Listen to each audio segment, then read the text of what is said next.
Next question here. Best or favorite first step acceleration exercise in the weight room? So with this, there's a couple ways to look at it. First, we have the very general qualities we want to develop, like force production, rate of force development, power output. And when it comes to the first step of acceleration, I think of things that are more concentric in nature. So that could be something like a power clean where the bar is resting on the ground. You aggressively accelerate from 0 meters per second to maybe 2 meters per second.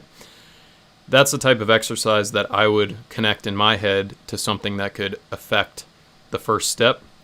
You could do a pin squat where the bar is resting on the safeties and then you push up from that. You could do a reverse lunge where you lunge back, pause at the bottom, and then fire up as fast as you can.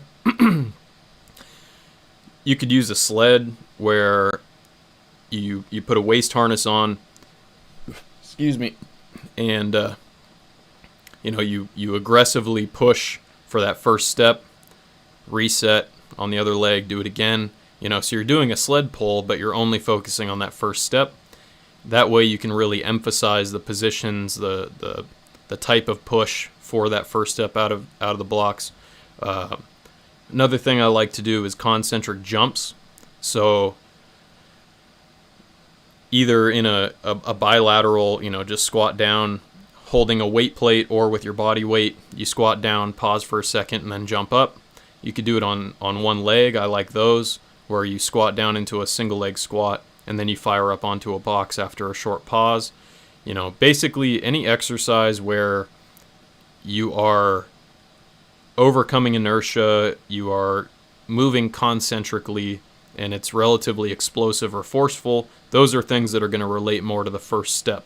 Whereas something like a regular squat or a counter movement jump or a hang clean, those are going to be more relatable to steps after the first step out of the blocks.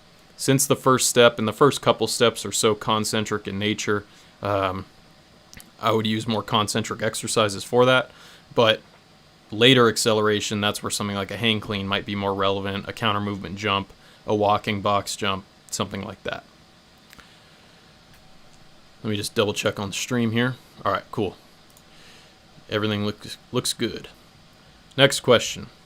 How do I get out of a 3 or 4 point start faster? So this is related to that last question, but as far as from a technical standpoint, one of the things I would look at is how are you using your arms when you come out. If you're coming out of the blocks and your arm is only like this and you're not getting a very big range of motion, that's going to limit your ability to push through your legs. Another thing to consider is, if your hips are too low, that's going to make your knee angle too acute, and you're going to be in a disadvantageous position for producing force. So make sure that your knee angle is somewhere close to what your preferred squat depth is. If your preferred squat depth is a parallel squat, and you look at the knee angle there, and that's where you're strongest, or maybe it's a quarter squat for you, maybe that's the knee angle that you want to target when you're in the blocks or in a 3-point stance or a 4-point stance. So I would film yourself from the side when you're doing crouch starts, and I would look at what is your knee angle, what is your shin angle, how high are your hips, and also consider how stable you feel. If you feel unstable in your start position, then that's going to impact your ability to start, and you're not going to be able to produce as much force, because when your brain senses instability, it reduces your force production capabilities, which is why single leg exercises, typically people are very weak on a single leg exercise until they stabilize their body with, being hand supported or something like that. You're a lot stronger when in a single leg movement when you support yourself with your hands, because then you take away that instability aspect. So as far as it goes for the start, you want to make sure that you're in a stable position, and that could have to do with your hand width. That could have to do with how close your feet are to the line. The closer you are to the line, the less stable you'll likely feel. The more separated your blocks are from each other, the more stable you'll likely feel. So I'd play around with that stuff as well, but definitely pay attention to your knee angle. And if your knee angle is too acute and you're not in a strong position to push out, that's where you'd want to get your hips higher in the start position, open up that knee a little bit, and then aggressively swing the arms as you come out, and that should help with your start.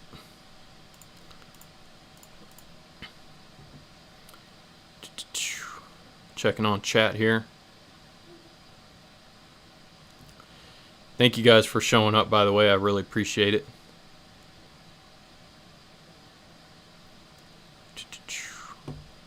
And yeah, as questions come up in the chat, you guys are definitely welcome to help each other out there. Since I'm focusing on the questions that were submitted before and on Instagram, feel free to answer each other's questions in chat. If anybody does submit a super chat, I'll make sure to answer it before we're done here. I have to be out of here by 12, so my main limitation is time. But anyways, let's keep going. Next question is how to decrease low back pain. So I'm not a physical therapist, so I can't really give you any direct, medical advice or anything like that. But the first thing I would look at is what could be aggravating the back pain. So are you regularly doing squats, deadlifts? Are you doing them too frequently, or are you loading them up too frequently? Have you not done enough accessory work for the low back? So have you not done enough back extensions, not enough core work on your anterior core, like sit-ups? Have you, do you sit too often and your hip flexors are shortened, so they're pulling on your low back? When I had back pain for about a year and a half. It started because I was doing power cleans with really bad form and too much weight. I was doing like 300 to 315 pound power cleans, and when I caught the bar, it hit me at sort of a horizontal angle, and it messed up my SI joint, so I had pain for a really long time. For me, what fixed it was I got into an adductor stretch, so my legs were out to the side. I was sitting down, my legs were out, and I leaned to one side, stretched, came back, leaned to the other side, stretched, and when I got up from that, my back popped back into place. So if you think about why that would be, well, your adductors connect to your pelvis, and your SI joint is a part of your pelvis. So if your SI joint is messed up and causing you back pain, maybe your adductors are too tight, or like I said, maybe your psoas is too tight. So I would look for muscles that are chronically overactivated and have too much tone in them because of the training that you do, or the positions that you're regularly in, or you sit all day at work, or whatever. I would look at that, and then I would also look at what are the aggravating exercises that you're doing and how could you do them differently. Maybe you need to do belt squats for a while instead of back squats. Maybe you need to do sumo deadlifts instead of conventional deadlifts. Maybe you need to, move away from any axial loading with the bar on your back for a little while so that the pain can start to go away. And then I would also look at, are you doing enough accessory work to build up the muscles around the low back so that your brain knows that your back is strong enough to handle what you're doing? If all you do are back squats, that's not enough to develop the muscles of your lower back, in my opinion. So use different exercises to build up the area as much as possible, because the stronger that area is, the more that your brain will be okay with it being loaded. But if all you're doing is doing high loading with no supportive or accessory exercises to build the muscles of the low back and build your anterior core and your obliques and everything around your torso, then you're probably going to be in a worse situation with back pain. So that's what I have to say about low back pain. Like I said, I can't give you any direct advice, but think about what exercises might be aggravating the issue. Think about what muscles might be too tight, which are connecting to your pelvis, which are causing your low back to have pain, and start there. All right, this is a good question. When to perform hang cleans or hang snatches versus power snatches, power cleans, or full Olympic variations of the Olympic lifts. So in my mind, power cleans, or cleans from the floor, are going to be better for your overall explosive capabilities. It's going to be better for your ability to clear the blocks. Just general power output, I think power cleans are going to be better than hang cleans. But where hang cleans come in is say you're trying to work on maybe mid to late acceleration, or you're trying to have something be more relevant to top speed where there's a short coupling time between the eccentric and the concentric aspect of the movement. There's a shorter range of motion. There's a much more obtuse knee angle involved. That's where the hang cleans and hang snatches are going to be more relevant.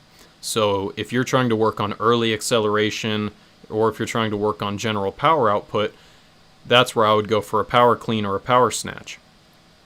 If you're going for more of a short coupling time type of quality, like high-speed sprinting or mid-acceleration, that's where a hang clean or a hang snatch might be more useful. Another thing to consider, if you're an athlete who doesn't push all the way and you tend to have short, choppy steps, you might be better off with a no-contact power clean where you're just pulling the bar up and you're not making contact with the body, or a snatch, because then you have a longer bar path to accelerate through. On the flip side, if you're someone who over-pushes and you overextend when you sprint and you're not flexing your hips soon enough, so you're pushing too much behind you, that's where a hang clean might be useful, because then you can work on that short coupling time of the movement and work on reversing quickly and not overextending. So a couple different use cases for each of the exercises. I think overall it's probably good to have both, power or full clean variations and hang clean variations, or power snatch and hang snatch. But I would shift it to where the power cleans are going to be when you're more focusing on acceleration or raw power production, and then the hang variations are more on a day where you're focusing more on speed or quick reversal type qualities.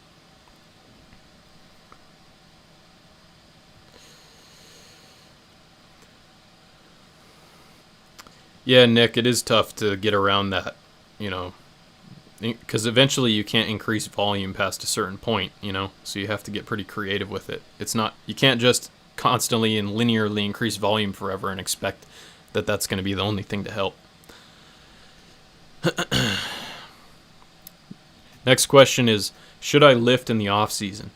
If you've watched my Summer of Strength series, then you would know the answer to that is yes. I think the off season is the best time to focus on getting stronger. Once you're in season, your opportunity to improve strength is very minimal. So, because you're so taxed by your sprint training, your competitions, and you also don't want to negatively impact the body and take away from your ability to sprint by being too fatigued from lifting. So in the off season, during the summer when you're not sprinting at all, that's a good time to just do very general strength training and really focus on getting stronger overall, different planes of movement, different types of exercises. Then as you get into, you could call it off-season or pre-season, but like your fall training, say you started your fall training right now, so you are sprinting, but you're not competing until maybe 4 to 6 months from now. You can still be working on strength development, but I would add in some power development work. And over time, I would shift more toward power development and focus less on strength as time goes on. You still want to maintain your strength. You can still work on improving strength, but the earlier it is and the further you are away from competition, the more you want to focus on improving your general strength, and that can shift into absolute or maximal strength work.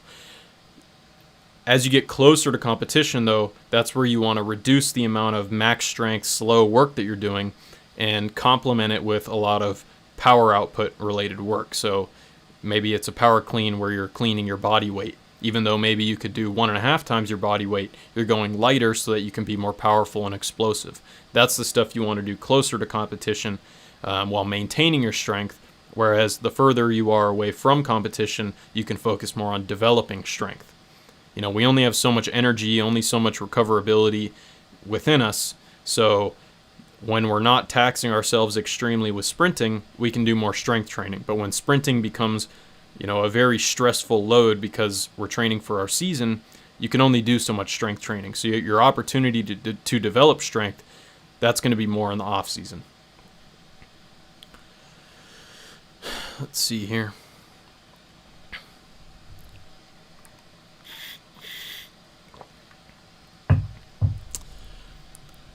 Next question. How can I utilize self-therapy such as foam rolling to maximize recovery since therapists are expensive? I like to foam roll at night. It's kind of helps me relax and get into sleep mode a little bit better. So I would use it for that. If you have any painful area, then using a foam roller might be a good idea. You can also get like a book on self-massage. Learn how to massage yourself. Learn different techniques of massage. You could get an electrical muscle stim unit. Those are pretty useful for, say you have a bunch of soreness. Well, you could lay on your bed and have your muscles twitch without any effort. Help flush out some of the soreness maybe. But I like to foam roll at night, maybe do some very light stretching at night. But I think, therapy is useful for sure, but it has its limits. There's only so much you're going to get out of it. So you got to find what works for you. Like Hurdle Addict in the chat here, he really likes this fascia massager that he has. And for him, that works really well. So you can find tools that are useful for you, that feel good, and that's really what it's about. I think really with therapy, on one hand, there's therapy that we use to create a stress response. So that would be like scraping or maybe acupuncture, deep tissue massage. That's the stuff you want to see a therapist for more so. But the other side of the therapy, spectrum would be things that just make you feel good. So when you're at home, I would focus on things that make you feel good, like foam rolling, light stretching, some light massage, and that sort of thing. Yeah, it would be really fun to race, Matthias. That'd be fun. Let's see. Favorite S&C books.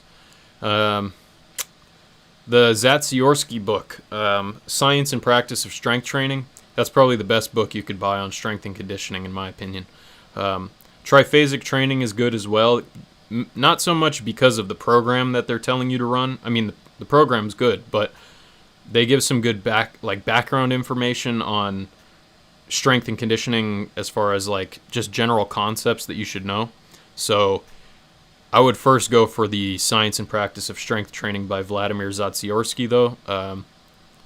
It's not super dense as far as, it's not like super training where you can't even read it because it's so dense. I think it's pretty accessible to most people if they have an average reading ability. But if you need something more basic and more introductory, that's where Triphasic Training is really a good book. You don't have to implement their system totally, but still I think it's something that you can get a lot out of just from a general knowledge and understanding of strength training perspective. That was the first book that I dove into when I started. What's my 100 meter? I ran 1066 a couple times. Have you done a video on tapering? I have not. But that would be a good video to do, so I appreciate the idea. Typically with tapering, it's mostly about getting into a state of readiness that's optimal for you. So some of that, will come from reducing volume leading into the competition. Some of it could also be, maybe you like to do some light power cleans the day before you sprint because you feel like you're potentiated well, whereas someone else might find that when they do that, they're too tense and they are too stiff when they go to race. So you have to figure out those things for yourself as far as what you do the day before a meet or 2 days before a meet. But in general with tapering, the idea is to lower the volume of your training, maintain the intensity so that you are fully recovered by the time you race, so that way you're in a good state of readiness. And that's really what tapering comes down to in my mind. Yeah, how can you lift so much while being light? I've done a lot of lifting in my time, I guess. But I was always sort of strong for my size. So, like when I was in high school, I benched 315. Wasn't good for me, like it messed up my shoulders, but I was still able to do it, So I think I'm just inherently a little bit stronger for my size than average. Let's see. If I buy your program, will you send it to me? I'm in India. Yeah, they're all sent via email. So as long as you have an email address and your credit card doesn't get, tagged for like fraud or anything like that, it'll send you the program automatically. Next question. Kettlebell training as a gym complement. So as long as you can logically connect the exercise that you're doing with an outcome that you seek, then I think kettlebell training can be useful. if you're just doing kettlebell training just to do it and you don't really have any goal or anything you're trying to get out of it that you can logically connect, by doing this I will achieve this result, well, then that's a little bit more questionable. So you just have to make sure that what you're doing with the kettlebells is relevant. Like, I use kettlebells when I want to do core exercises. I'll do sit-ups with kettlebells. I'll do side bends. I'll do rotational step-ups. You could do kettlebell swings, but the last time I did that, I tweaked a muscle, so I haven't been doing those. But there's plenty of uses for them. You can also use them for overhead press, farmer's carries. There's really a wide range of uses for kettlebells. Just make sure that you know why you're doing the exercise and what you want to get out of it. And as long as you know that, then it doesn't matter what you use. You could lift a bunch of cinder blocks if that's all you had access to. It's just a matter of how you use them. Favorite lift for upper back? I think anything with a front rack hold is going to be really good for that. So like a front rack reverse lunge, a front squat. You could possibly do back extensions and hold the weight in a certain way that would affect your upper back, but anytime I hold the kettlebell here and do like the rotational step up, I find that gets my upper back as well. But I think mainly it's going to be from front rack type positions and movements. So like a front rack reverse lunge, that'll hit your upper back quite well. And you don't have to go very heavy either. Next question from Instagram. Is speed work in the form of sprint training useful for MMA? So I think in the off season it might be, but you just have to be careful and not get hurt. If you're not used to sprinting, when you do go out to sprint, you should probably sprint at maybe 90 or 95%, not 100%, because if you're not used to sprinting and you go to sprint 100%, you'll probably be too tense and you might pull a muscle. So as long as you're somewhat relaxed while you sprint and you're not overly tense, then I could see it as being a good general training stimulus for an MMA athlete. But I wouldn't be doing that in season or when you're really training for a fight or anything like that, just because you don't want to risk injury, But in the off season, a little bit of sprinting would not be a bad idea.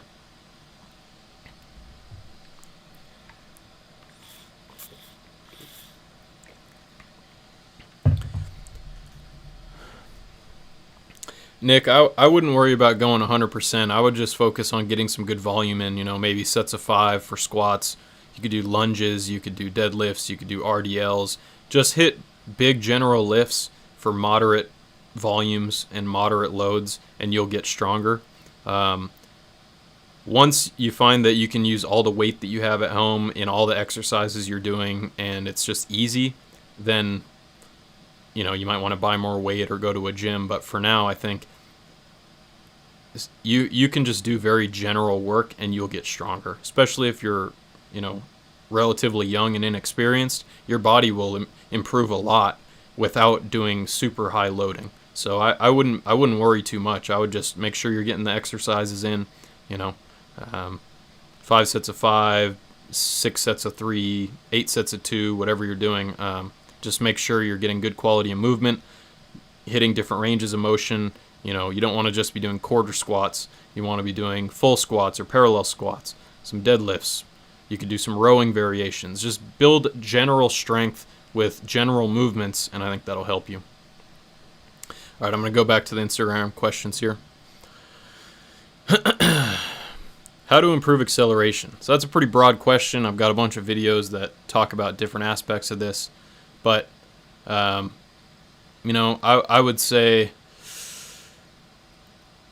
obviously, practicing acceleration, practicing the rhythm of going from more forceful steps to more quick steps as you accelerate, working on being in an aggressive forward position and then rising steadily throughout acceleration, focusing on getting those arms to launch forward early in the acceleration. Those are all things that you can work on. And then when you film yourself at practice, pay attention to, is your foot striking back at the ground or is it stabbing forward or crashing forward? Those are things you want to pay attention to. Or as you're accelerating, does your posture change or does it stay at the same angle? You want to rise through acceleration, not just be stuck. So pay attention to those things as you're accelerating. Yeah, in as far as that question, Kiefer, I wouldn't do anything like that. I would in my 400 meter programs. I don't have anyone run further than like 500 or 600 meters. So, 3K is a little bit much, but you can do it if you like it. But only in the off season. I would not be doing that anywhere close to your competition or your pre-competition training. You run the risk of it making you slow and changing your form to distance runner form rather than long distance sprinting. So you got to be careful with that. All right, back to Instagram questions. You are strong. How do you periodize your strength training? So typically I would go 2 weeks of increasing volume and intensity and then 1 down week after that. Although sometimes I get a little ADD and forget where I am in my cycle, so I just keep pushing it. But if you're lifting 2 to 3 times a week and you're hitting a variety of exercises like squats, presses, some power-oriented lifts, and some jumps, you're going to see some good improvement over time, but you have to stick with it consistently. You aren't going to get super strong in 1 month. I've been doing strength training for 15 years, so what led to me getting stronger over 15 years was regularly doing it, staying healthy, and just continuing to slowly but surely overload over time.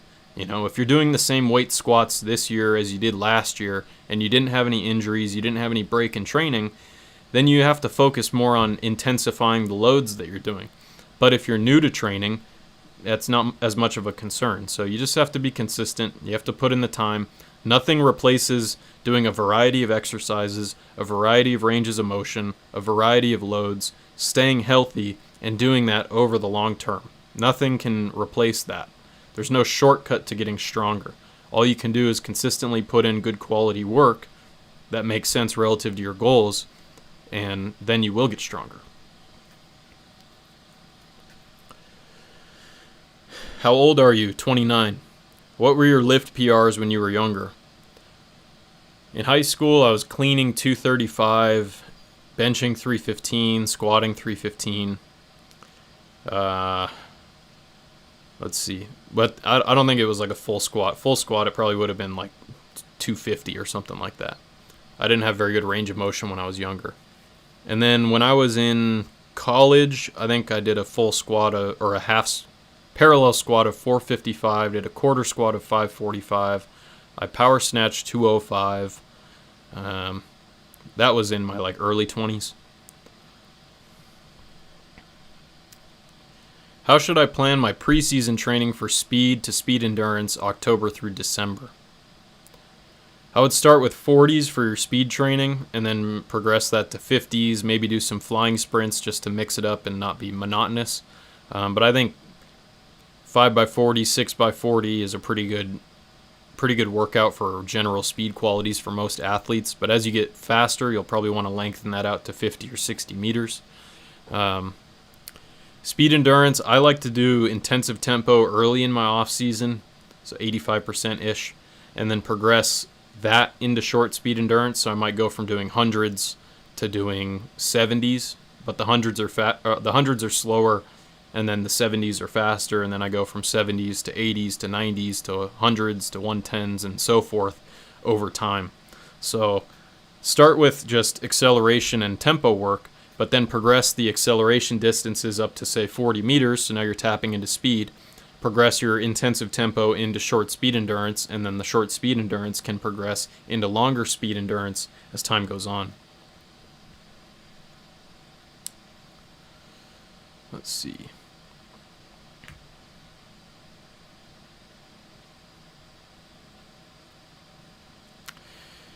Liam, I do plan to put out some Masters sprinter programs. I have a Masters athlete who I've worked with for a long time, and so I've gotten a good idea of what loads can be handled by Masters athletes. So that's something I'll probably be putting out before the new year. Let's see, where are we at here? What's your standing vert? Right now, I don't know. It's probably not that great. It's probably low 30s, but The highest I ever jumped was 39.5 inches.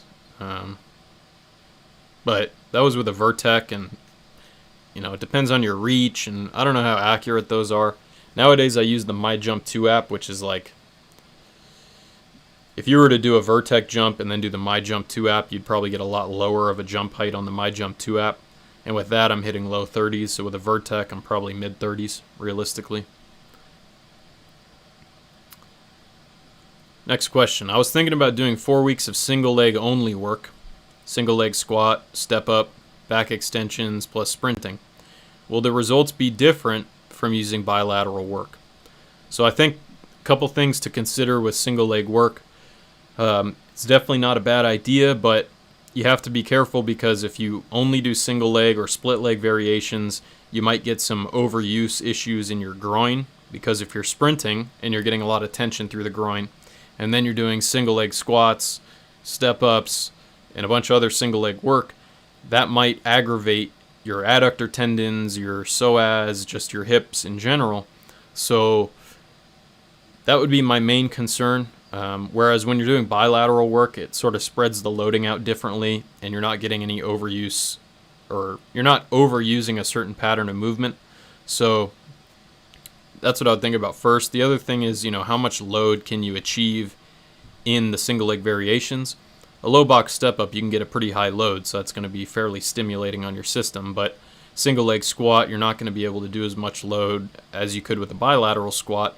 So I think doing the single leg approach early is wise, but at some point you may have to move into bilateral work, either to avoid overuse injuries in your groin, adductors, hip flexors, all that, as well as just to hit higher loads, to hit a higher level of stimulation in your body, to get a greater adaptation.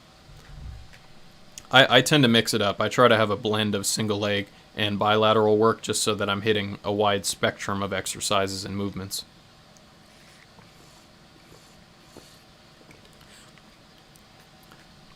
I think genetics play a role as far as getting below like maybe 10.7, 10.5, that sort of thing, but I think most males who are relatively good at sprinting can break 11 without having crazy genetics. But to run 10.2, you need pretty good genetics. To run 9.8, you need amazing genetics. So it's sort of a sliding scale. Make sure the stream's still alive here. Make sure to hit those thumbs up while you're here, guys. Subscribe if you haven't. Send a super chat if you won the lottery and have extra money laying around. Next question from the Instagram questions, and then I'll go through chat here after I do these questions. Advice for a 15-year-old sprinter. Well, sort of like what I said earlier with strength training. You have to just put in work over time and stay healthy. If you stay healthy for 10 years, you consistently practice, you consistently progress your training from year to year, you will likely improve. If you get injured every year, or you just do the same program every year, well, that's where you're probably not going to see as much improvement. So if you're 15 years old, I wouldn't worry about too much. I would just focus on putting in relatively good quality work. You want to do some fast stuff. You want to do some stuff for endurance. You want to do some general strength training. But you don't have to have a perfect program when you're 15 years old, because that's like the best time of life to adapt to training.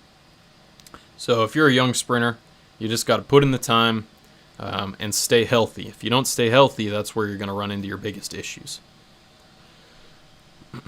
Next question. Lots of athletes consume dextrose post-workout. What's your opinion on that? So dextrose is a sugar. It's a carb source. Not a bad idea to take in after you work out. I think, if you take in some protein, some carb source like dextrose, and some creatine, that's a pretty good post-workout to take right away before you have your post-workout meal. You'll help stimulate insulin release when you take in dextrose after your workout, so that'll help prevent more muscle breakdown after the workout. It'll also help shuttle nutrients back into the muscles, so it'll help replenish your glycogen stores so that when you come back for your next workout, you'll have the energy in the muscles that you need. It'll help shuttle creatine if you do take creatine. So it's not a bad idea to have some dextrose or some other fast-acting carb source like some sugar immediately after the workout. But I would say you definitely want that to be paired with a protein source, or at least some BCAAs or leucine, or at least some amino acids, just so you get a better response from the body.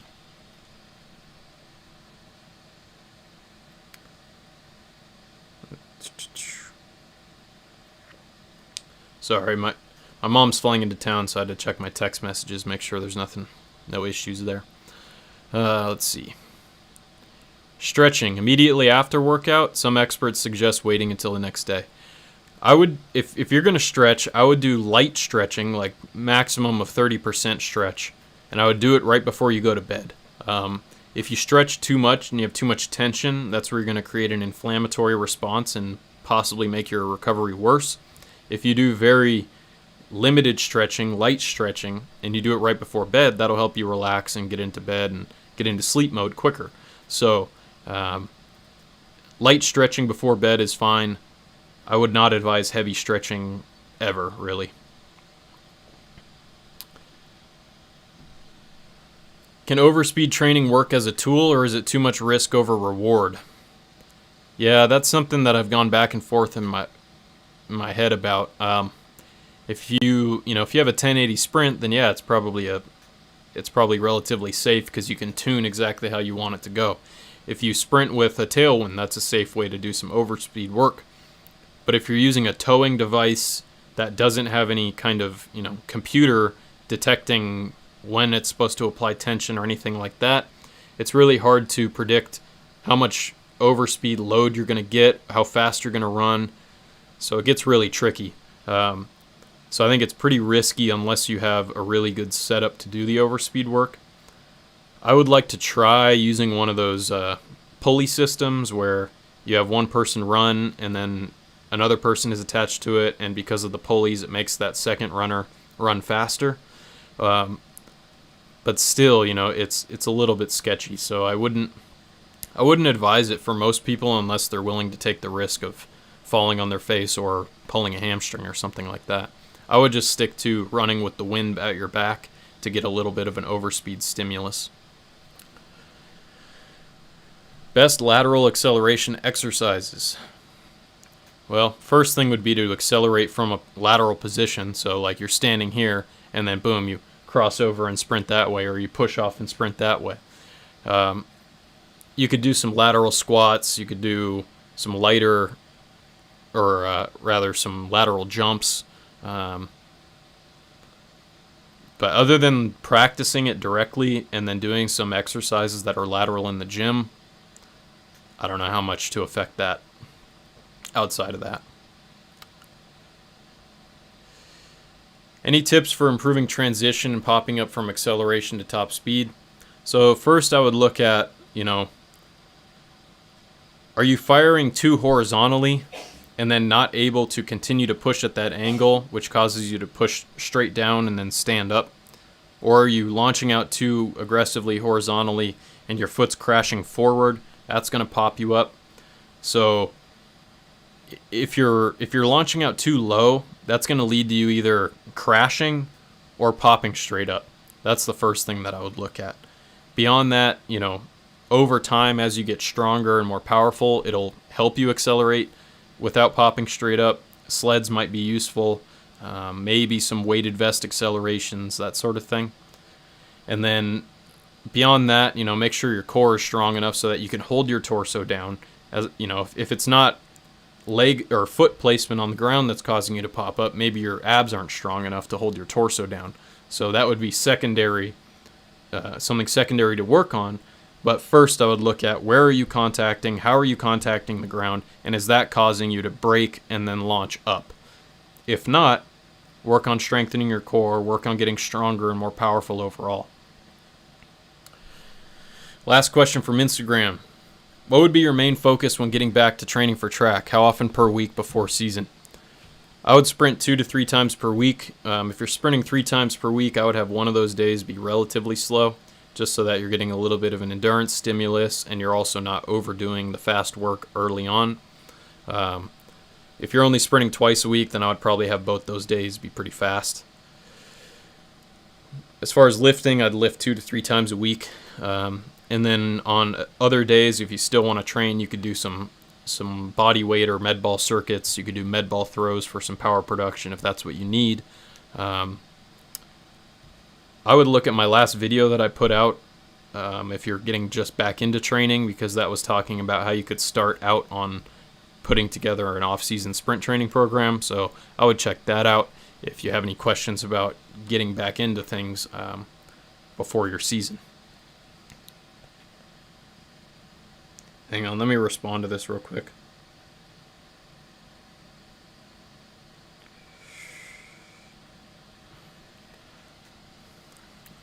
Alright, so I'm going to go to chat now.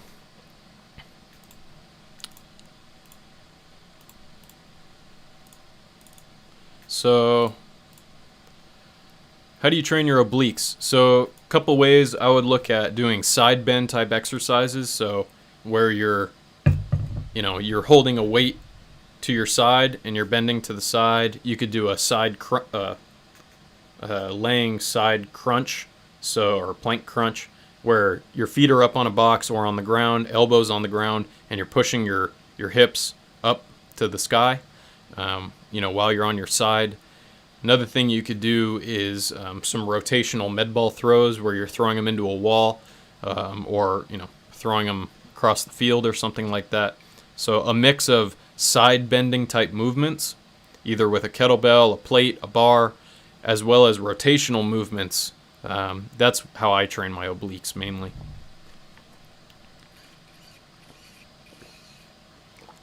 As far as peaking too early or too late, other than what you can affect through your state of readiness with how your training is set up, you can't always predict when you're going to run your fastest. So I think the concept of peaking at a specific time is something that is good to aim for, but it's not something that you can always reliably achieve. You can't predict when your body's going to be in its best state of readiness. You can try to get it there. You could try to, make sure that you are not fried when you go into a meet, and that'll help. But can you actually predict when you're going to run your fastest? I don't think you can. So you just sort of have to do your best with your program, make sure you're not super fatigued going into the meet that you want to peak for, but also understand that sometimes the body will just do what it wants to do.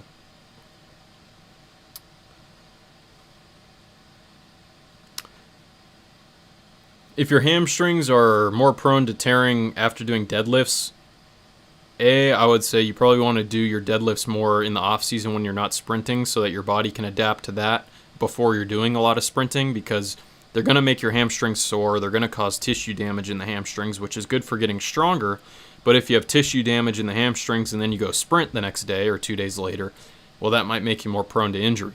So first, I would say shift your load of deadlifts, Romanian deadlifts, and hamstring training in general to your off season first, so that way you can develop those qualities, and then when you're doing them while you're doing sprint training, your body's already used to it. But if you initiate deadlifting once you've already been sprinting, you're going to need to do it at a relatively low load so that your body can get used to it before you start adding load. I would also do some, you could do like a Jefferson curl, you could do RDLs, single leg back extensions as a way to get a little bit more length in the hamstrings. But once again, if you're doing that and you're sprinting at the same time, you're going to have soreness, you're going to have tension in your hamstrings when you go to sprint. So you're better off learning these exercises when you're not sprinting and then continuing to use them once you've adapted to them. And that would give you your best chance of strengthening your hamstrings without, blowing them up because you're sprinting too close to when you stress them in the gym.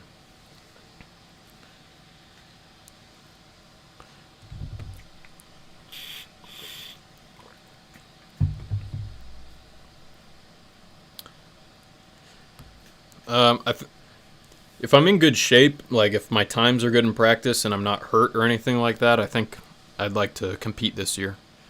But I had too many obligations last year. I did a little bit, but it just wasn't the right situation. I ran 1092 last year, but I only competed like 2 or 3 times. Yeah, Daniel, one thing to consider is that anytime you introduce a new exercise, that's where you're going to get the most stiffness and soreness. Once you get used to the exercise after 2 to 4 weeks, your stiffness and soreness are not going to be very significant unless you increase the load drastically. So think of if there's any big change in either the exercise you're doing or how you're loading the exercise, that's where you're going to have a couple weeks of stiffness and tightness and all that as you adapt to it. But once you get the feel for it and your body gets used to it, then you can do it without getting sore, stiff, and all that. Leg curls aren't bad, but they're just not the only thing. You know, I think you need to be doing some things at longer lengths, like an RDL or single leg deadlift or something like that, if you really want to target the hamstrings.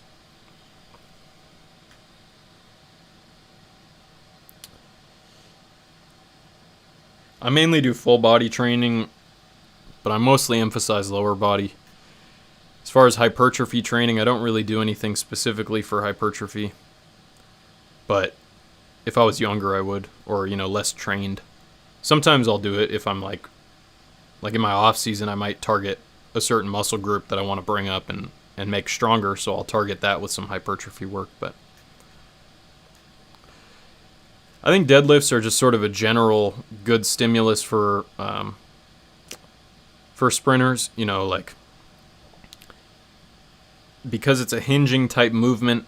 It might be a little more relevant to when your legs are at more obtuse angles in the sprint, so possibly in upright sprinting.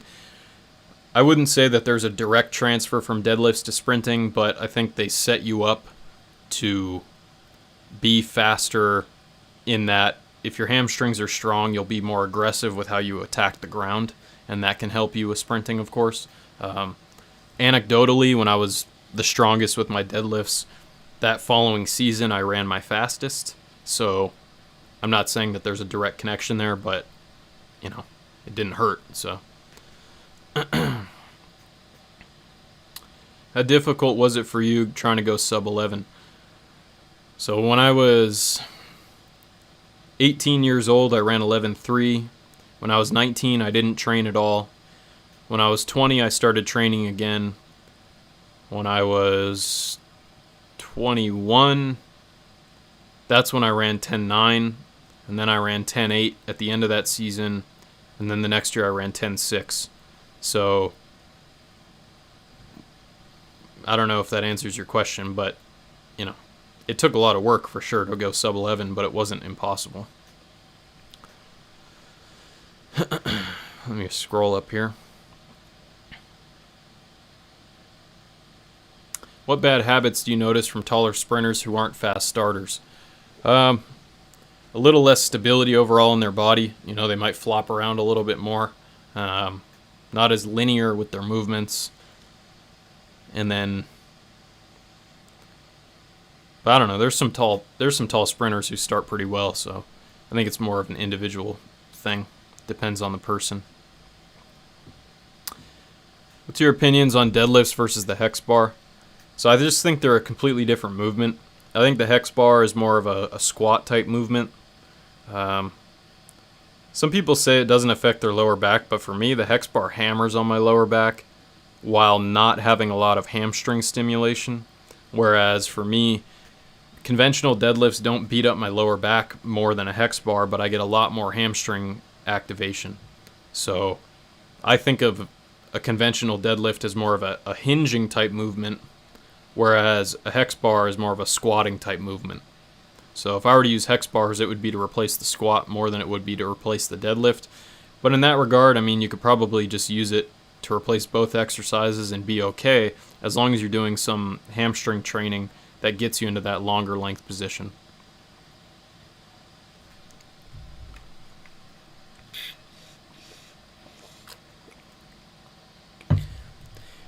Wayne, I would start with 2 sprint days per week and 2 lifts per week for a total of 4 training days. So I'd maybe go Monday, Tuesday, Wednesday off, Thursday, Friday on, or Monday, Tuesday, and then Friday, Saturday, something like that, where you're going 2 days on, 1 day off, 2 days on, 2 days off. A I would separate the lifting from the sprinting, at least at first, so that way your body has the best opportunity to adapt to each session.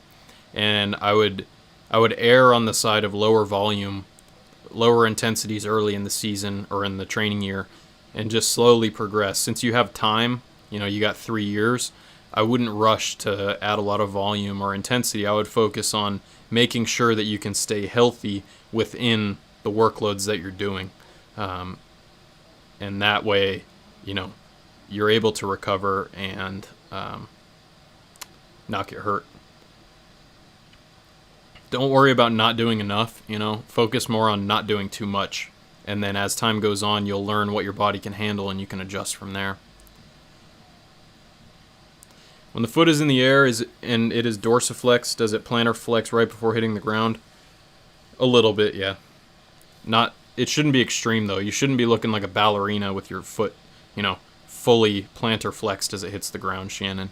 I would focus on trying to keep it as dorsiflexed as possible when you hit the ground, but you will likely have some amount of plantar flexion.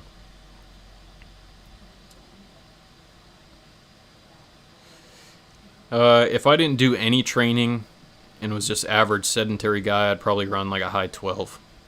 That's what I ran when I was a freshman in high school, was high 12s with no training. No problem, Wayne.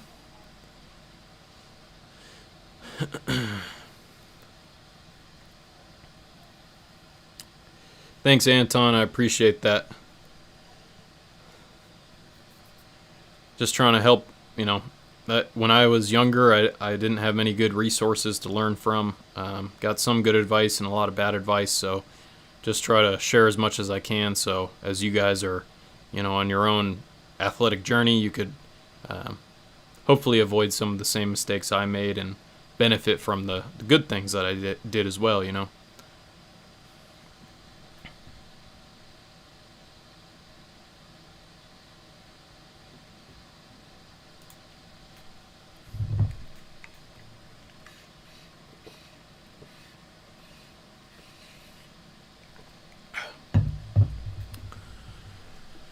Well, I think that's all as far as questions, unless you guys have any more questions here in chat. Let me scroll up and see if there was anything good that was asked earlier that I didn't get to.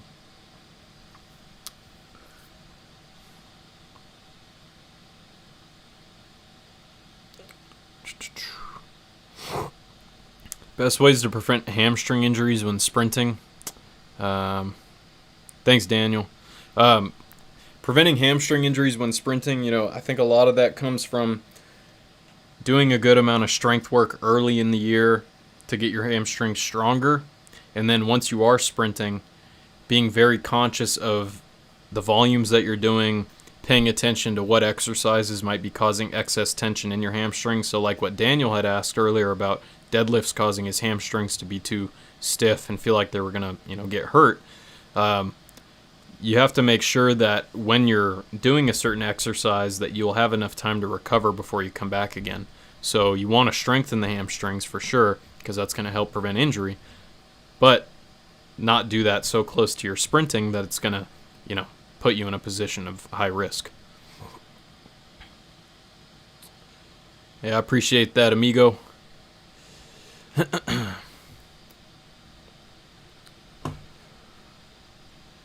So when I post this later, I'll try to put some timestamps in it so that if you guys come back and watch it or are looking for a question that you asked on Instagram, you can find it relatively easily. Spraying paint outside. I don't know if you guys can hear that, but they're painting our building. Let's see. Any other questions in chat that I didn't get to that are relevant? What are my thoughts on using speed bands? If you mean like K-bands, I think they're okay for, warm-ups or to change up how you do your drills a little bit, but they're not going to make a drastic difference in your life or your times or anything like that. How to use supplements and what's the best supplement brand? I mean, I like to take things like vitamin D, zinc, creatine, stuff like that. I just try to buy from big brands. Preferably you want to get something that has like the safe sport logo on it, or what, informed choice, or I forget what it's called, but you just want to make sure you're not buying something with sketchy ingredients. So if you are going to buy supplements, try to buy things that are just the individual thing itself, like buy creatine. Don't buy a pre-workout that has creatine in it. A lot of the pre-workouts have stimulants that are banned. A lot of stuff has, adulterated substances in them. So you just want to make sure that you're buying the thing you're buying, or you're trying to buy, not buying some mix where it has a proprietary blend and you don't actually know what's in it. So don't buy supplements that have proprietary blends. Just, if you're going to buy creatine, just buy creatine monohydrate. If you're going to buy an amino acid, just buy that specific amino acid, or a BCAA mix, not some mix that has some giant list of things in it that you don't know what half of it is.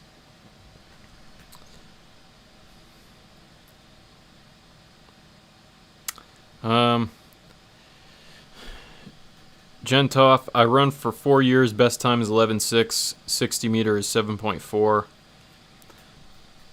I don't know. I mean, that 60 meter is not super far off relative to your 100 meter, but you definitely could improve your acceleration a bit. I think it's easier to improve the finish than it is the start. The start you can definitely affect with getting stronger and more powerful, but I think it's more technically demanding, whereas at the end of the race, I think it's a little bit more dependent on just your ability to hold your posture, to keep your rhythm going, and then also, from an energetics side of things, like, it's a little bit easier to train that type of endurance than it is to train explosive switching in weird positions in acceleration. So, but it also depends on the person. For me, I was always a little bit better at finishing the race, so maybe I'm just biased because of that. Thanks, Kiefer. How do you understand ankle stiffness, and how can it be improved? Just work ankle muscles or all the muscles up the legs. Ankle stiffness is a tricky thing because stiffness is related to performance, but if you become too stiff, you become prone to injury. So something like a seated isometric calf raise is probably a good, ankle stiffness exercise. Low amplitude hopping is a good exercise for ankle stiffness. Sprinting is good for ankle stiffness. I would work on exercises that strengthen your feet, your ankles, your calves, the knee joint, just overall get stronger. But I would include some stuff like an isometric seated calf raise to really target the ankle for ankle stiffness.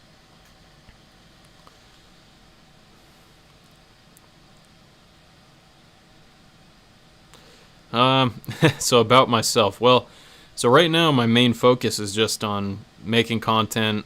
I do consultation calls through my website. I do film technique review through my website.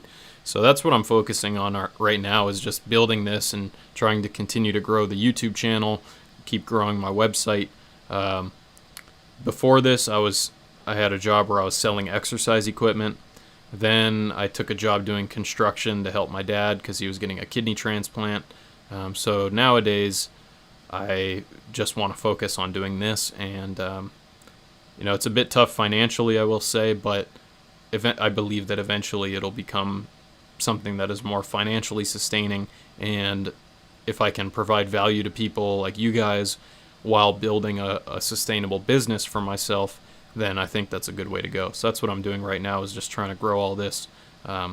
Eventually, if I get someone wants me to help coach their team or something, I would consider that. But for now, just focusing on this stuff.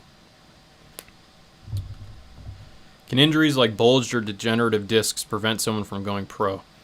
I would look at it more like it will definitely impact your ability to train. And your ability to train will impact how fast you can run, and how fast you can run, will impact if you can go pro or not. So you definitely want to avoid any kind of bulged or degenerative disc issues, and if you are dealing with that, you'll want to really work on belt squats instead of back squats, or things where you're not loading the spine at all.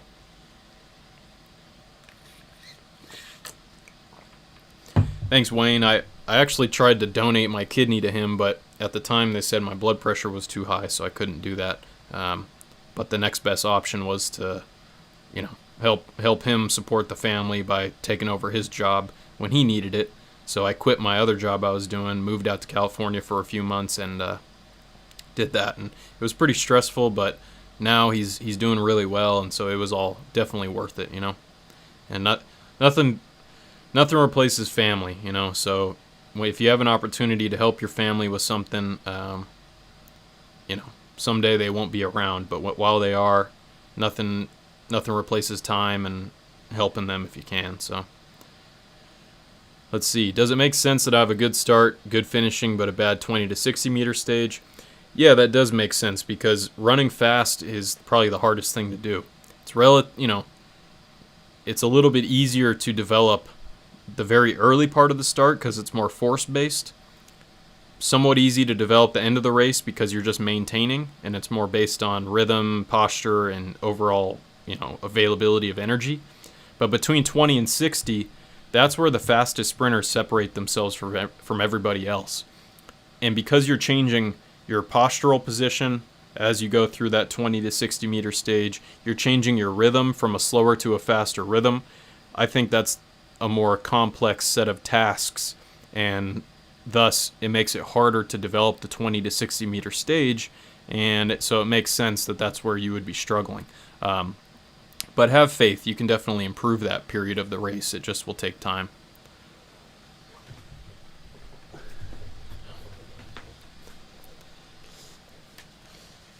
Thanks, Armand. I appreciate that. There does seem to be a bit of a lack of sprinting-related content out there for whatever reason. Even though not every sport, but most sports can benefit from sprinting. Ruben says shin splints.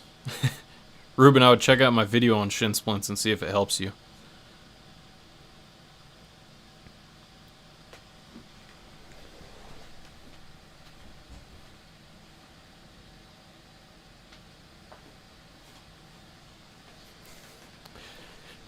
Thank you, Liam. I appreciate that.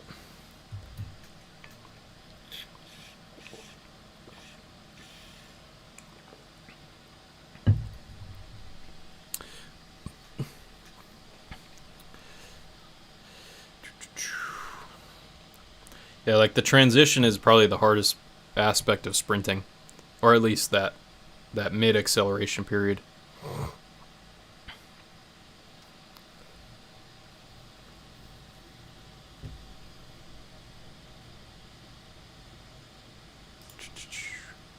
But Ruben, overall, I would say, if you're progressing your workloads too quickly, if you are doing too much, high impact jumping, if when you sprint your foot is crashing forward into the ground instead of coming straight down or down and back, those are all things that are going to aggravate shin splints. But a lot of it comes from how quickly you progress your training and how much you do high impact stuff, and how you progress that. If the high impacts are progressed too quickly, that's gonna lead to shin splints.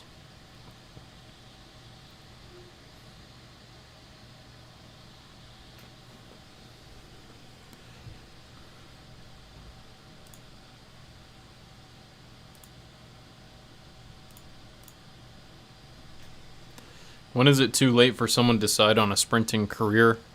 Well, I don't look at things as much from like a career or going pro standpoint, because it's really hard to control whether or not we're capable of that.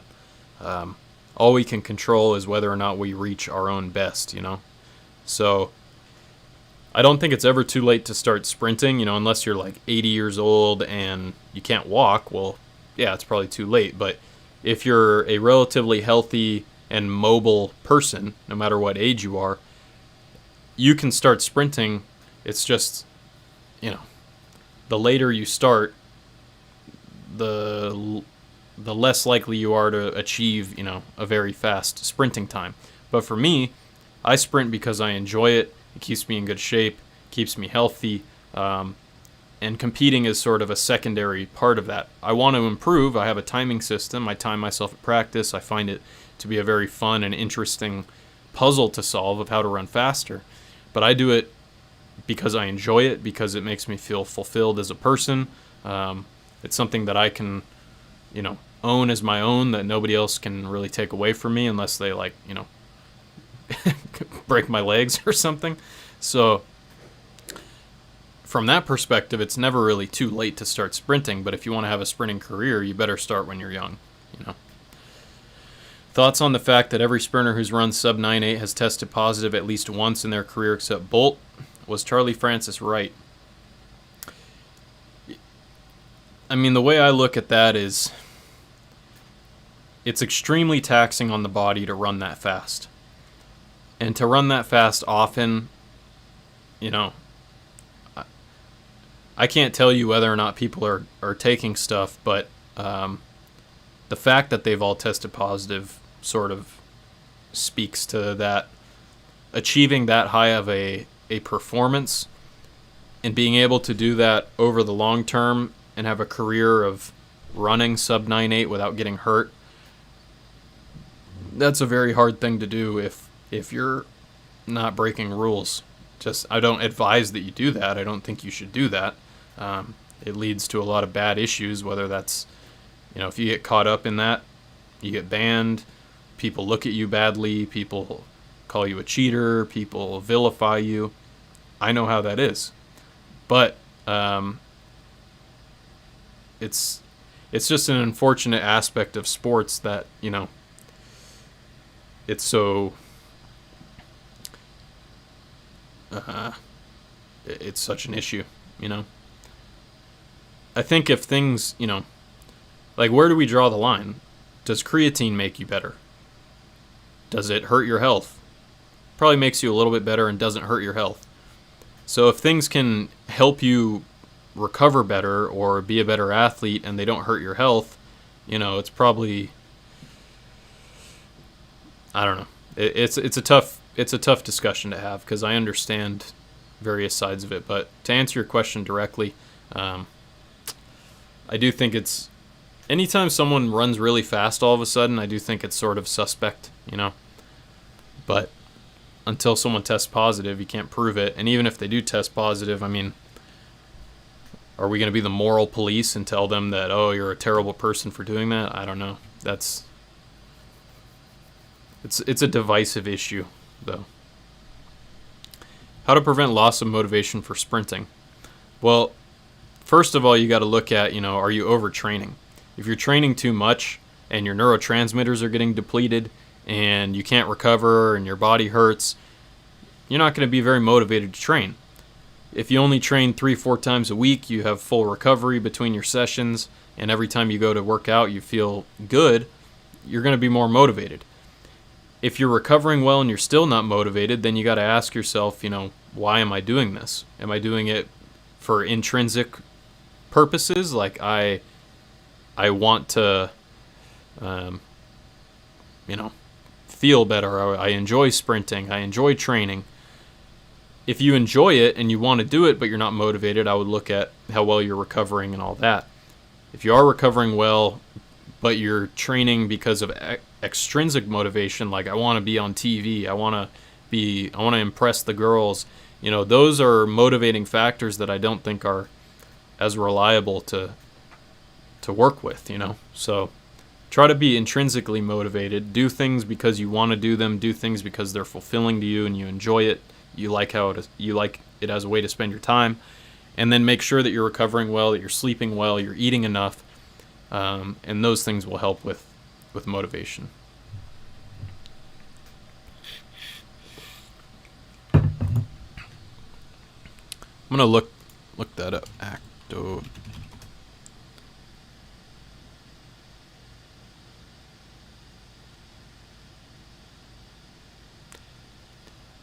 Interesting. I've never heard of that Acto Vegan.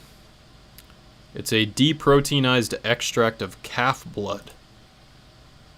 Oh, interesting. I've never heard of that. Where did you hear about that, Fast Bonkers? That Actovigen. I never heard of that. Daniel, that's exactly it. Injuries don't allow you to train or use your body properly, and thus it limits anything you do physically. Exactly right. Thoughts on safety bar split squats as main lower body lift? I think it's useful as one of your main lower body lifts, but once I did them too much and too heavy for too long, paired with fast sprinting, it messed with my adductors a bit. So, like I said earlier in response to the question about doing single leg exercises all the time, I would just be careful. If you're doing a lot of sprinting and you're doing a lot of split leg work, you might run the risk of aggravating your adductors or the tendons around your groin. But if you're not doing a lot of fast sprinting, then a safety bar split squat might be a good exercise to do. Also, if you're not doing them super heavy, then it's fine. But I tend to go overboard on how heavy I go sometimes, and so I probably pushed it a little too far in that realm. Thanks, Kalash. I just realized your name's Kalashnikov. I like it. I wish I had a Kalashnikov. All I have are Armalites. How do you feel about sprinting with barefoot shoes on grass? It's probably a good idea as long as you ease into it and you don't try to, progress too crazy with your workloads.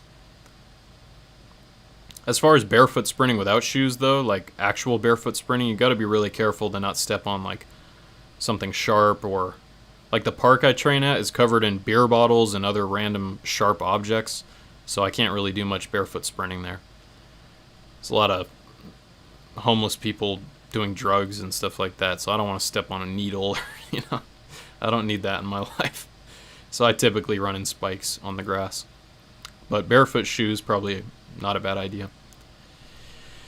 In max speed phase, should you release your hamstring the most you can before hitting the ground, or should you put a limit to it?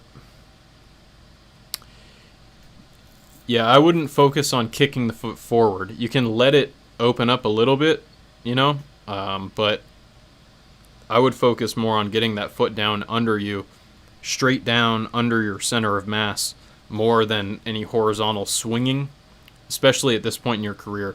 Later on, you could probably play with those nuances of movement a little bit more, but I would focus more on up and down type motions relative to your body. So if you're in upright sprinting, up and down is striking straight down. If you're accelerating, up and down relative to your body is striking like this. So as you accelerate, you always want to be striking in line with the body, and I wouldn't worry about letting that foot float out too much at this point in your training career. Thoughts on hold exercises, so like isometrics. I think they're useful, particularly at longer muscle lengths. So if you're doing it at a long muscle length, you can get a better transfer to overall strength. So I'll do them where I'm laying on my back with my leg extended to hit the hamstrings. I'll do them in a seated calf hold to target the calf and the ankle. I've done them with squats before, and they're pretty intense, so you can decide whether or not you want to do that. But if you do it at the bottom of a squat, it's a pretty potent exercise for isometric strength in that position.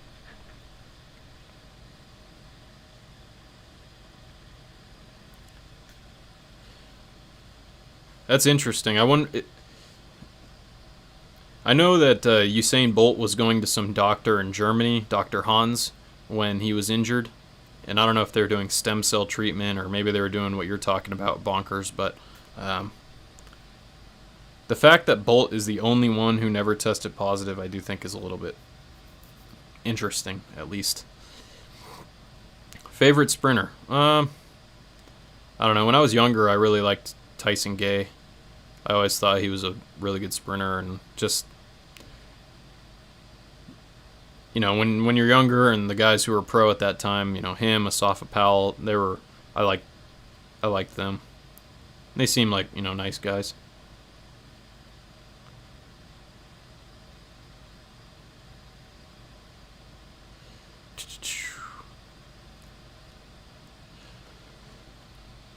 I'm alright at weightlifting, so I'm good at explosive, propulsive exercises. I'm not so good at Like, I'm not good at, I can't do a true Olympic clean, you know, where I pull the bar up and drop under it and catch it in a front squat and a very deep squat. I'm not really good at that sort of thing. I'm good at anything that's explosive, like a power clean where you catch it up high. I'm okay at that. I'm pretty good at, you know, squatting, deadlifting and stuff. Pretty good with jumping. I'm not like the strongest guy out there, but I'm pretty strong and explosive relative to my size. And that's just how I've always been.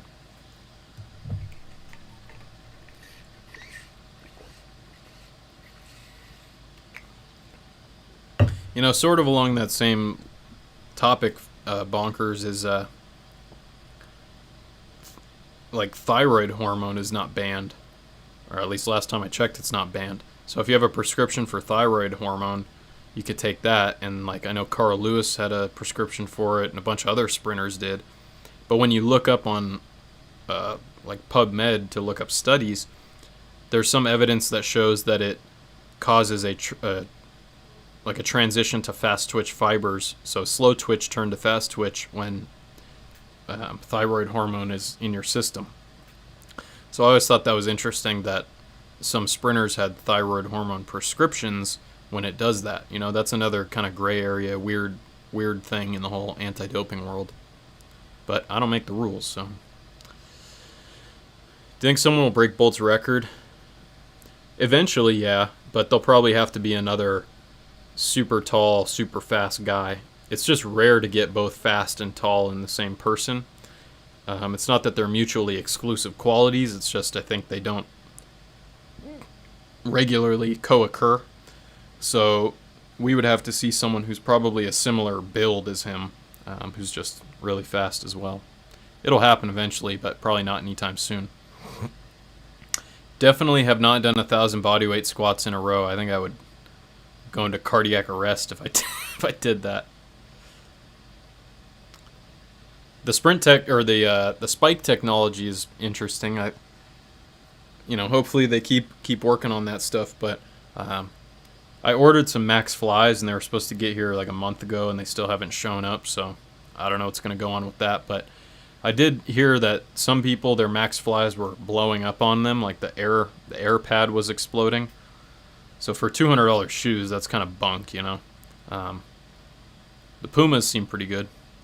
Kyle, I covered foam rolling a little bit at the beginning of the video, so I would check that out. But typically I do it at night before bed, just some light foam rolling, kind of helps me relax. Drills with mini hurdles. I don't really do drills with mini hurdles. You could do some wicket sprints if you feel like you need to work on having consistent rhythm and consistent stride length. But you should have a goal and a purpose with doing mini hurdles, not just don't just do them just to do them, you know.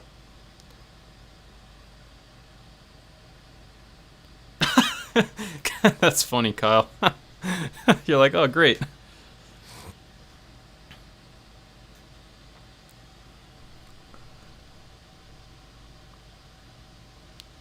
Oh, is that why she didn't compete? Because her Adderall or Vyvanse wasn't approved. Interesting.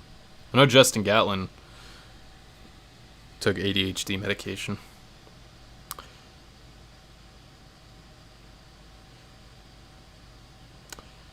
I don't think those are career-ending injuries, Rami. It's just, you have to ask yourself, can you sprint without pain?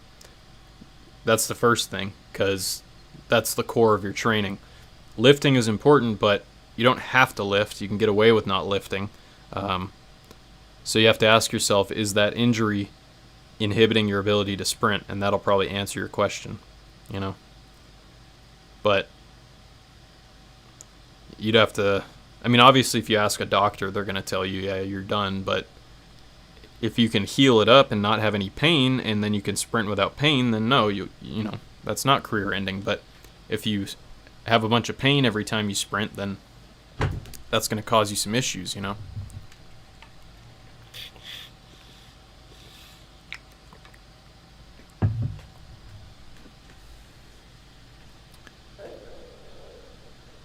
Okay, 11:30. I'm gonna have to get rolling out of here soon. Gotta get to the airport. But any more questions you guys got before I head out here? Yeah, that would be a good use case for mini hurdles, definitely. So I would try to identify how long your stride length needs to be in your approach, and then set them up like that for a similar number of steps. So that way you can get used to the rhythm, and from a technique perspective, you can know what it feels like to be in that rhythm and posture that you did going over the hurdles. And then you can try to maintain that as you exit the hurdles, or you could do one set with the hurdles and one set without, and try to mimic the rhythm that you're getting, so that way you can have a more consistent stride length when you're doing your fast bowling.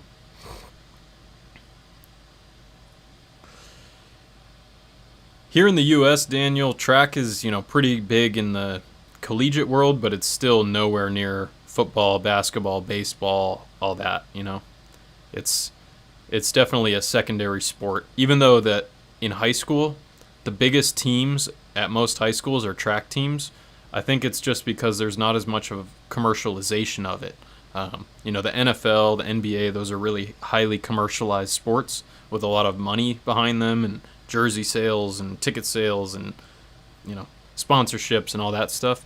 So I think that's the money is the main reason why it's not as big of a sport here.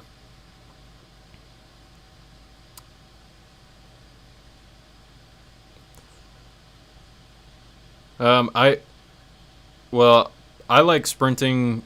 A couple reasons, not that many people can sprint fast, so I like doing something that is unique.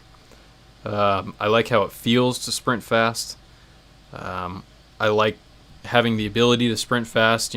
For example, from like a self-defense standpoint, I carry one of these most of the time because I'm allowed to here in my state. But I don't want to have to use that if I don't have to. If I could get out of a situation by running away, not having to fight or, escalate force, I would like that. So that's another reason. And it's just something I've always been intrinsically, motivated to do, to learn about. I think it's hard. It's a challenging thing to improve. And I like the idea that it's something that is not very easy to improve. So it's a puzzle. It's a challenge, So I like it for that as well. Recommendation for a 70-plus-year-old sprinter with knee issue who wants to improve his lower body strength. I would maybe do some low box squats. So you could do it with just your body weight at first, just the bar, maybe a kettlebell, and you can squat to, say, a 12-inch box or an 18-inch box, depending on how low you can get.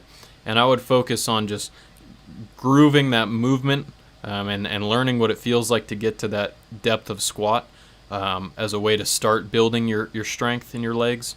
But if the pain becomes too much with your knee, you could see a physical therapist to start. But I would just start with low load exercises through as much of a range of motion as you can get through without pain, and use things like a box. You can support yourself with your hands if you need to assist yourself getting through the movement. And over time, as you get comfortable with the movement, hopefully the pain will go away and you can start adding some load from there. I'm in Arizona. When programming clean and split jerks, would you decouple the exercise to do clean on their own and split jerks on their own? If you're not an Olympic lifter, probably, yeah. I would do the jerks on a day where you don't want to load the legs as much, and a day where your back doesn't feel hurt or anything like that, because it can be kind of stressful on your back to do a jerk.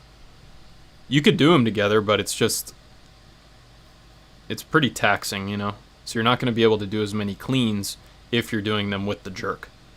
You could do more cleans than you can do clean and jerks, at least in my opinion.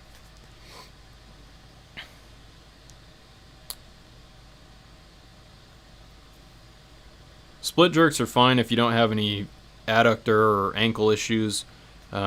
Push press is good if you want to actually work on overhead strength, because the jerks aren't going to be doing too much for overhead strength. They're more leg power and technique.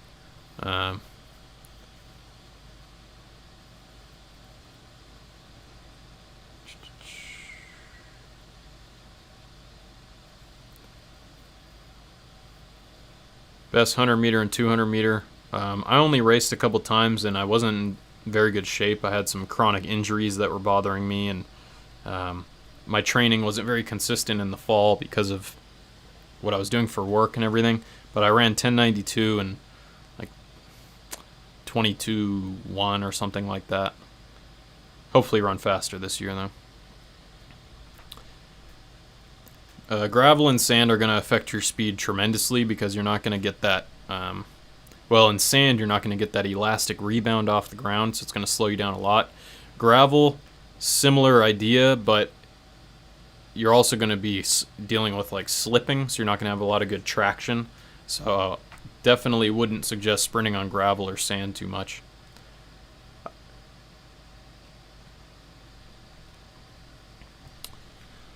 Hey, thanks, Dano. Yeah, I wanted to do different times of streams because I know so many of you guys are not in the U.S. that you know, I want to try to hit different times with the stream so that way everybody has a chance to get on one and see it, not be, you know, up at 2 in the morning or something like that. You know, if you have to impact your ability to recover by watching my stream at 2 in the morning, I'd rather you not. So glad to try and make it work for you guys.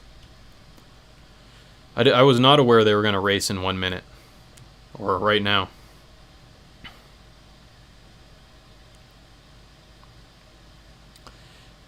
Yeah, when I put together a master's program, I'll release a video talking about it too, so if you don't buy the program, you could still have some idea of how to kind of adapt your training.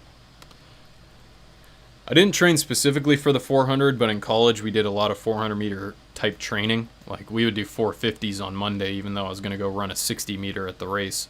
So I did run one open 400, but it was on a 300 meter indoor track at 7,000 feet elevation. So it wasn't like optimal setting to run, but I ran 50.08, and that was the same year that I ran 1066. Yeah, I mean, if that's all you have, then you got to work with what you have, right? You know, if all you have is gravel, or all you have is a hill to run on, or, you know, like Richard Kilty, he was world champion in the 60 meter. He was training in like on sidewalks, you know.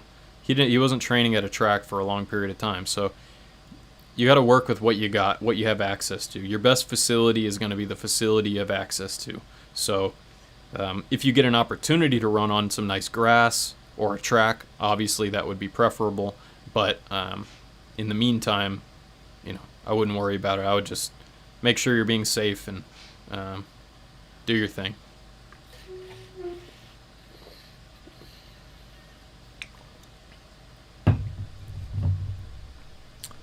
Alright guys, I think I'm going to have to sign off here. We've been going for a good chunk of time, hour and a half or so.